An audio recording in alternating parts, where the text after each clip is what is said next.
Assalamualaikum warahmatullahi wabarakatuh. Bismillahirrahmanirrahim. Alhamdulillahilladzi an'amana bi ni'matil iman wal islam. Wa nusalli wa sallimu ala khairil anam wa ala alihi wa sahbihi ajmain amma ba'du. Kepada seluruh pemirsa yang kami hormati dimanapun Anda berada, alhamdulillah bertemu kembali di channel Kuscar. Dan untuk kesempatan kali ini saya sedikit akan menerangkan tentang perihal wanita. Wanita memiliki beberapa rahasia dan diantaranya adalah tentang haid. Sedangkan kaum wanita harus ataupun wajib belajar tentang hukum-hukum haid, nifas dan istihadah yang dibutuhkan. Jika memang sudah mempunyai suami dan suaminya mengerti hukum-hukum yang dibutuhkan tersebut, maka suami wajib untuk mengajar. Adapun jika suaminya juga tidak mengerti, maka perempuan tersebut wajib pergi untuk belajar kepada orang yang mengerti. Dan suaminya haram mencegahnya, kecuali suaminya yang belajar kemudian diajarkan pada istrinya.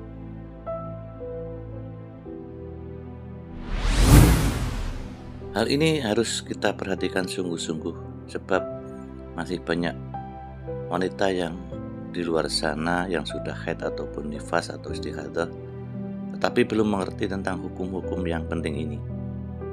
Bahkan yang banyak sudah berumah tangga, baik yang laki-laki atau yang perempuan, sama sekali belum mengerti tentang hal ini. Padahal bab ini sangat kuat hubungannya dengan sholat, puasa, mandi, hubungan suami istri, dan sebagainya. Sedangkan orang-orang tersebut pada umumnya tidak memperhatikan, tidak mau belajar, atau belum diberi pelajaran oleh gurunya. Kemudian ada pertanyaan, siapa yang berdosa?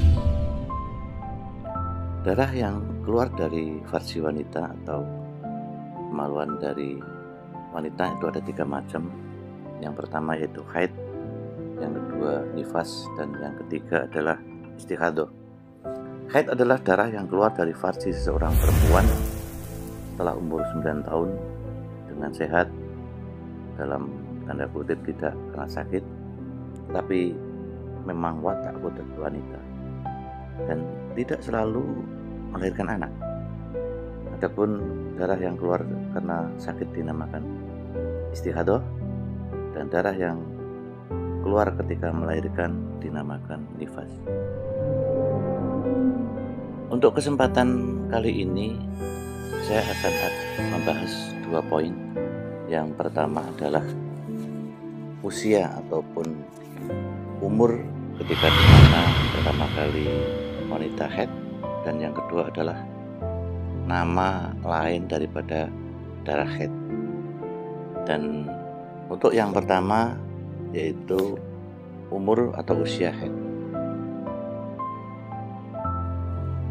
Seorang wanita melakukan atau mengeluarkan darah haid jika sudah berumur 9 tahun takriban, yakni tidak harus sudah sempurna 9 tahun, tetapi boleh kurang, asal kurangnya tidak sampai 16 hari. Jadi kalau mengeluarkan darah sudah termasuk darah haid apabila darah tersebut memenuhi 3 syarat bagi darah haid, yaitu tidak kurang dari 24 jam, tidak lebih dari 15 hari, dan yang terakhir bertempat pada waktu atau mungkin bisa haid.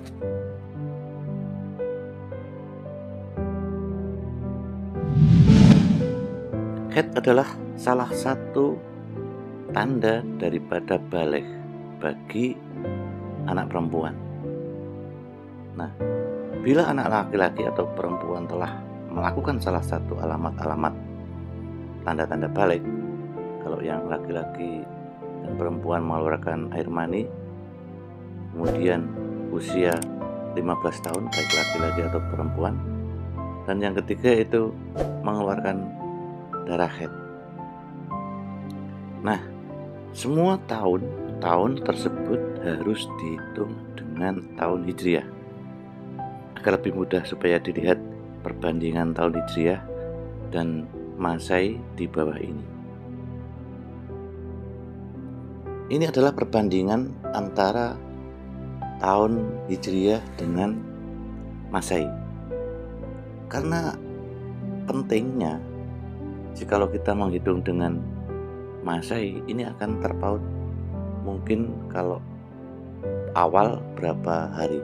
Namun jika sudah bertahun-tahun, nantinya bisa terpaut 1 bulan hingga tahunan. Dan mari kita mulai untuk usia 9 tahun. 9 tahun sama dengan 8 tahun Masehi, 8 bulan, 23 hari, 19 jam, dan 12 menit.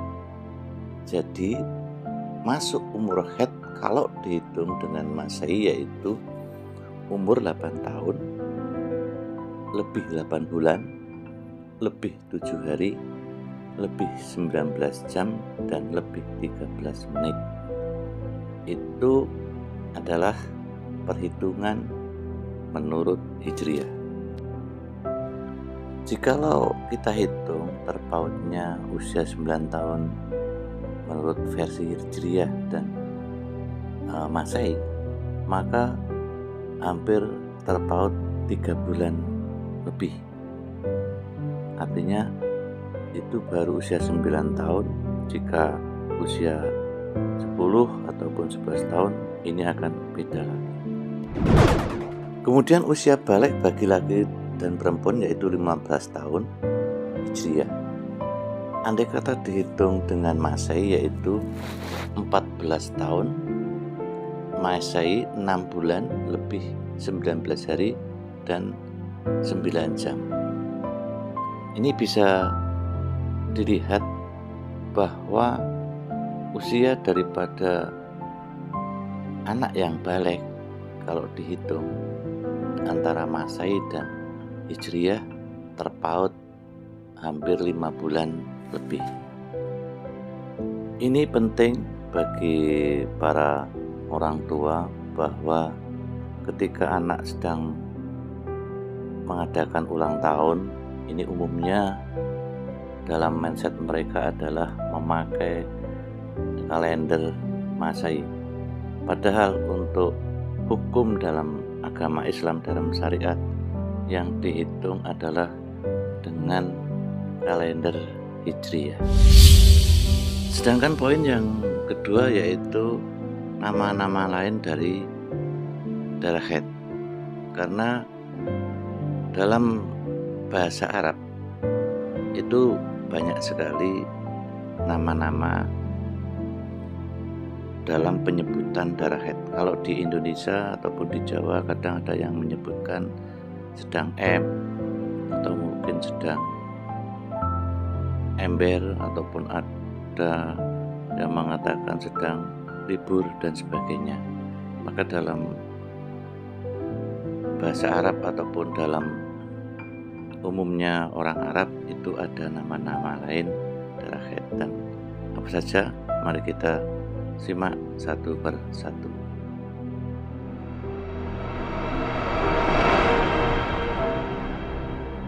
Nomor 1 yaitu haid. Dan haid itu sendiri memang umum baik di Indonesia ataupun di Arab, semuanya ada. Yang kedua yaitu Thomas. Dan Thomas ini berlaku menurut lesan ataupun dalam bahasa Arab. Yang ketiga yaitu Dohak. Dohak ini juga berlaku di lesan Arab dan kadang ada yang mengartikan tawa. Nomor 4 yaitu Aksor, atau dalam kamus bahasa Arab berarti angin. Nomor 5 yaitu Aksar, atau bisa dikatakan banyak. Ada juga dalam kamus disebutkan artinya adalah laki. Nomor 6 yaitu daros, yang kalau diambil dalam kamus artinya adalah belajar. Namun dalam lesan Arab daros ini sama juga dengan haid. Yang 7 yaitu arok. Dalam kamus Arab artinya adalah tarung atau mungkin jenis kayu. Tapi kalau menurut lesan Arab, arok adalah nama lain daripada haid. 8 yaitu farok. Kalau dalam kamus artinya adalah pecah. Namun dalam lesan Arab, farok ini adalah nama lain daripada darah haid. 9 Thomas, pakai sin. Kalau dalam kamus artinya kabur atau mengkaburkan. Kalau dalam lesan Arab tetap nama lain daripada darah haid.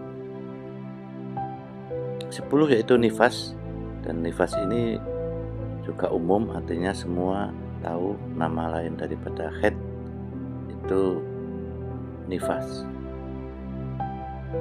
11 mahot.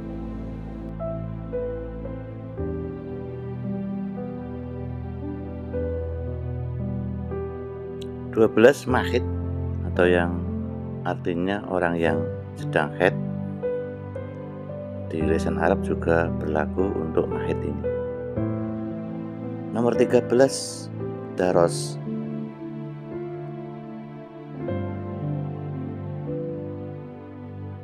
14 yaitu Qur'an,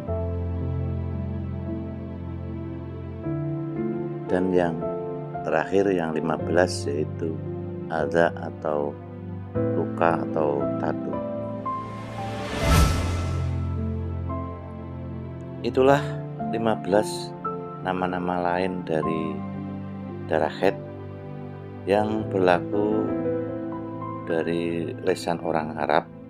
Sedangkan untuk Indonesia sendiri macam-macam, karena di Indonesia juga banyak bahasa. Ada bahasa Sunda, ada bahasa Jawa, kemudian ada bahasa Indonesia. Mereka mempunyai penyebutan sendiri-sendiri.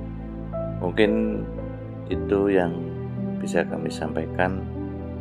Mungkin ada keterangan yang kurang benar dari para pemirsa, bisa komen di bawah.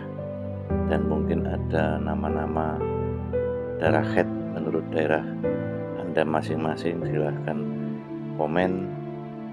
Dan juga jangan lupa untuk like, share, dan subscribe. Itu saja yang bisa kami sampaikan, semoga bermanfaat. Dan saya akhiri, Assalamualaikum warahmatullahi wabarakatuh.